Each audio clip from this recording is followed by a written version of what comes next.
labs, and also an exercise physiologist with a Ph.D. And he wrote two books with Chef Bijou Thomas, one called Feed Zone Portables and another called Feed Zone Cookbook. Alan, can you describe a little bit about the motivation in writing these books and you know exactly what you were trying to get at? Well, the motivation was really that I wanted to help the athletes I was working with. And when I graduated from school, I saw this big disconnect between the science as it revolved around performance physiology and nutrition and practice, meaning that while we knew a lot about what these athletes needed in terms of, say, protein, carbohydrate, and fat, we had a very reductionist way of thinking about nutrition, or at least I did at the time. The fact of the matter was these athletes still needed to prepare a meal, and many of them really didn't have the basic cooking skills to actually get in the kitchen and cook themselves the food that they needed to eat to perform at their best. And so the cookbook was really a way of creating the most kind of practical way of approaching the issue of sports nutrition and fundamentally giving people recipes that were really, really simple that they could actually make in their own homes so that they could use real fuel or real food to fuel their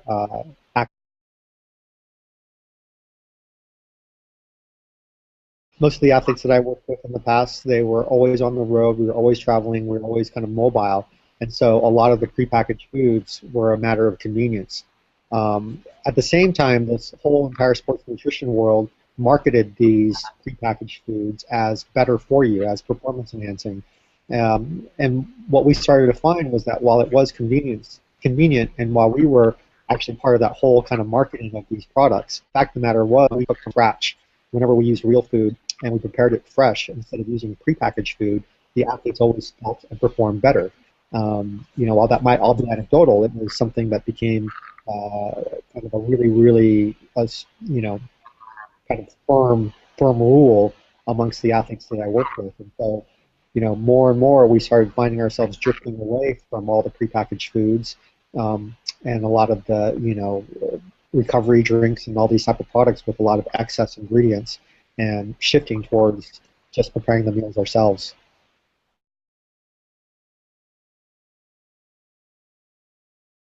Well, I think that the biggest single difference is that because prepackaged food needs to have a high shelf life or long shelf life, it tends to have a very, very low moisture content.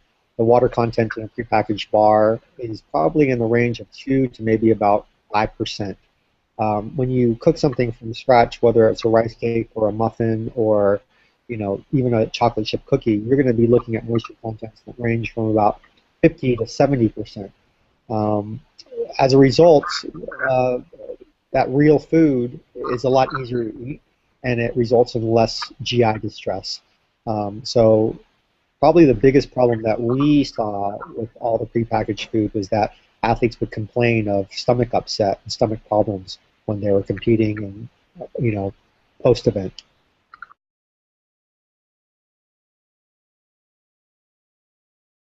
The books are interesting because what we did was we really just gave people permission to eat real food. We gave people permission to indulge in the things that they might normally think are unhealthy for them.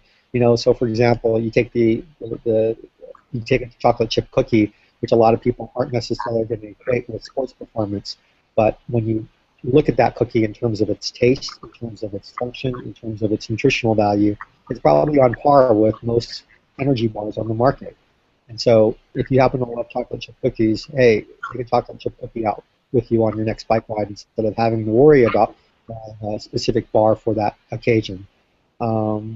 So yeah, the response has been really, really great. I think that the books, were just a reminder that if we all appreciate the challenge of being athletes and being healthy, then taking that challenge a next step further and taking the time to prepare our own meals from scratch is just as rewarding.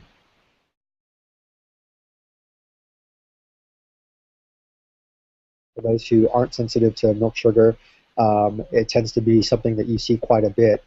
It's convenient, it's easy, it's real food, and it works just as well as any of the powdered whey protein isolate type of recovery drinks out there. And so I think that for me it's a nice thing to see because it reminds people that it doesn't have to be that complicated.